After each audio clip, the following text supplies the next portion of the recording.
Hello, everyone. Welcome to First Chapter Friday. I have a very different treat for you by the author Kimberly Brubaker Bradley. It is her 2020, again, Newbery Honor Award. She has, every time she publishes, it's getting a Newbery Award. And the book is called Fighting Words. I just bought it and it enthralled me. I read the whole book within a day. I just couldn't help myself. So I'm saying it's a little different because this is a book that is about real life difficulties that are in the world, but it is on purpose written for a middle grade audience. In fact, it was advertised that it's a young reader, even maybe 10 or 11-year-olds. It would be considered as an audience. However, there are topics such as drugs, abandonment, siblings who are having a very difficult time because of their family lives, their foster families that they're adopting to, slash details that I can't go into because it'd be too much of a spoiler, but they're very abusive and not fun. And yet it really is written for a young audience. Okay, hope that kind of hooks you. And here we go. I'm sure the first chapter will hook you. Chapter 1. My new tattoo is covered by a Band-Aid, but halfway through recess, the Band-Aid falls off. I'm hanging my winter coat on the hook of our 4th grade classroom when my teacher, Ms. Devante, walks up and gasps. "Della," she says, "is that a tattoo?" I hold up my wrist to show it to her. "It's an ampersand," I say, carefully to pronounce the word correctly. "I know that," Ms. Devante says. "Is it real?" It's so real it still hurts, and the skin around it is red and puffy. "Yes, ma'am," I say. She shakes her head and mutters. I'm not one of her favorite students. I may actually be one of her least favorites. I don't care. I love, love, love, love, love my ampersand tattoo. I'm 10 years old. I'm going to tell you the whole story. Some parts are hard, and I'll leave those to later. I'll start with the easy stuff. My name's Delicious Nava Roberts. Yeah, I know. With a first name like that, why don't I just go by Nava? I never tell anyone my name is Delicious, but it's down in my school records, and teachers usually blurt it out on the first day. I've had a lot of first days lately. If I can get it in before the teacher says delicious out loud, I'll say, I go by Della. I'll say that anyhow. I answer to Della, not delicious, thank you, but it's easier if no one ever hears delicious. Once a boy tried to lick me to see if I was delicious. I kicked him in the... Suki says I can't use bad words, not if I want anybody to read my story.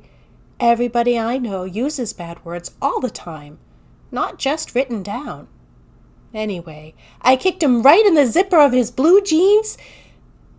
Let's just say it like that. And it was me that got into trouble. It's always the girl that gets in trouble. It's usually me. Suki didn't care. She said, You stick up for yourself, Della. Don't you take crap from nobody. Can I say crap in my story? Anyhow, she didn't say crap. She said something worse. Let me fix that. Suki says, whenever I want to use a bad word, I can say snow, or snowflake, or snowy. I kicked him right in the snow. Oh, don't you take snow from nobody. Yeah, that works. Okay, so back to me. Delicious Nava Roberts. The Nava is heaven spelled backwards, of course. There's usually at least one other girl in my class called Nava. It's really a popular name around here. I don't know why. It sounds dumb to me. Heaven backwards. What was my mother thinking? Probably she wasn't. That's just the truth.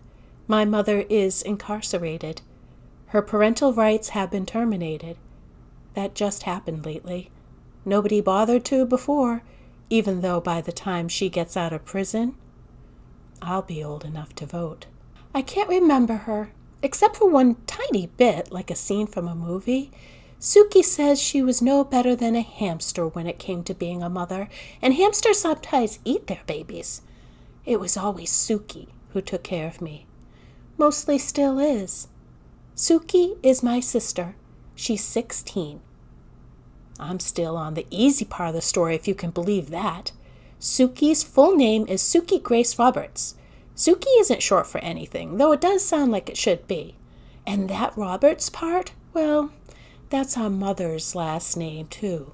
Suki and me, we don't know who our fathers are, except they were probably different people, and neither one of them was Clifton, thank God.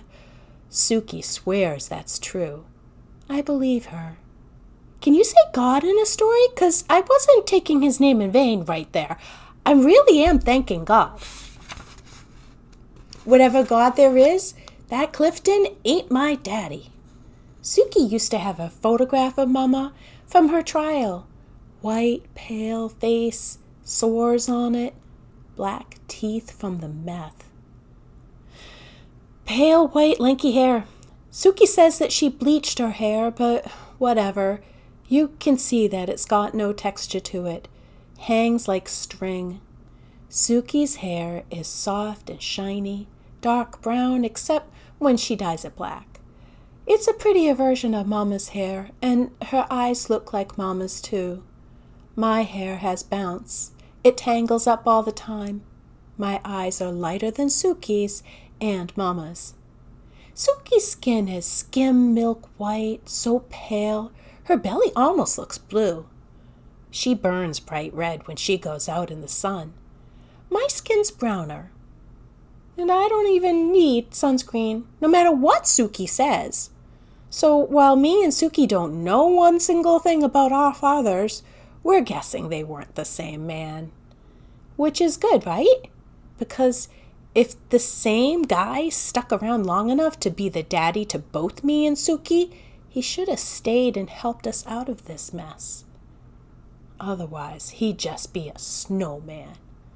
What Suki thinks, and me too, is that Mama probably never even told either of our daddies that she was going to have their baby, so we can't blame them for not being around. It's possible they were great guys, fantastic in just every way, except, of course, for hanging out with our mother, who was always a hot mess. Suki and me gave up on Mama a long time ago. We had to.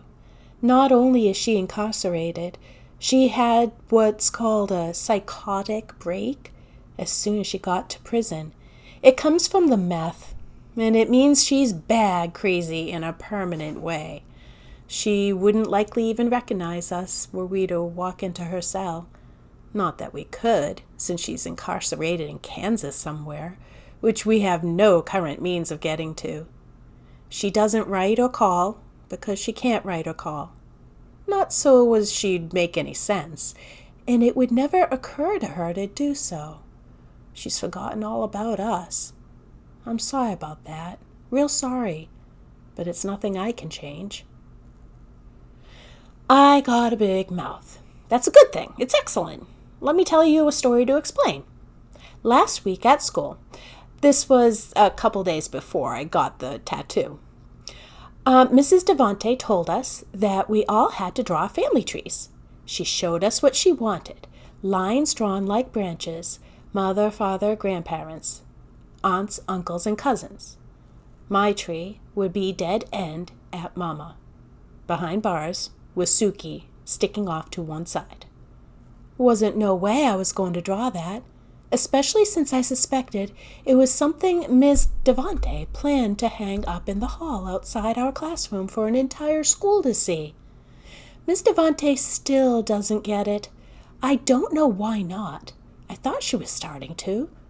Instead of a family tree, I drew a wolf. I'm getting better at wolves. I made her eyes dark and soft, but her mouth open, showing fangs. I borrowed Nava's silver markers to outline her fur. Miss Devante came past and said, "Della, what are you doing? That is not the assignment." I said, "This wolf is my family tree." I gave her a look. Ms. Devante doesn't know my whole story, but she does know an awful lot of it, especially given all that's happened lately. If Ms. Devante doesn't stop to think, even for just a moment, I bet she could maybe guess why I didn't want to draw a family tree. But nope, she just tightened her lips and said, "I want you to do the assignment I gave you." I said, "This assignment is snow." I got into trouble for saying snow. I knew I would. It's why I said it. I got to take a little trip down to the principal's office. The principal and I, practically friends by now. Her name is Dr. Penny. Penny's her last name.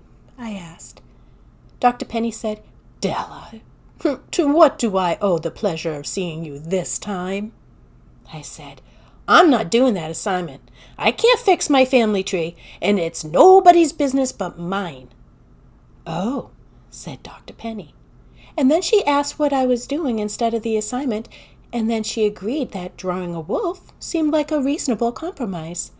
She said she'd have a word with Ms. Devante. I said, "Louisa doesn't want to draw her family tree either. Or Neva." Neva's dad left a few years ago. Louisa, I didn't know her whole story, but I saw the way her eyes emptied out when Ms. Devante told us what she wanted us to do. Ms. Devante is still not listening until she has to. Dr. Penny sighed. I don't know who she was sighing at, but she said, "I'll talk to her, Della." I said, "She ought to be paying better attention. I'm only 10 years old, and I noticed the way Louisa's eyes and the way Neva's shoulders tightened.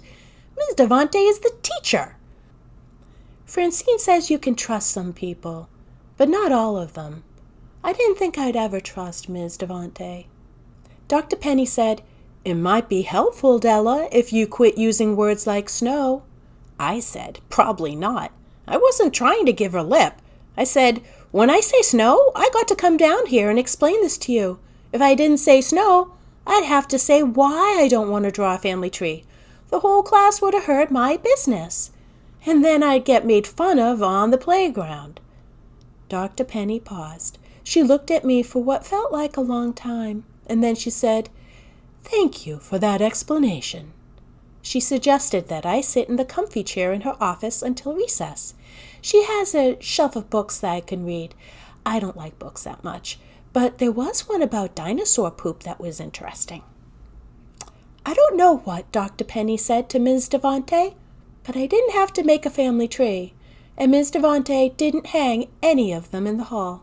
See, it's useful having a big mouth.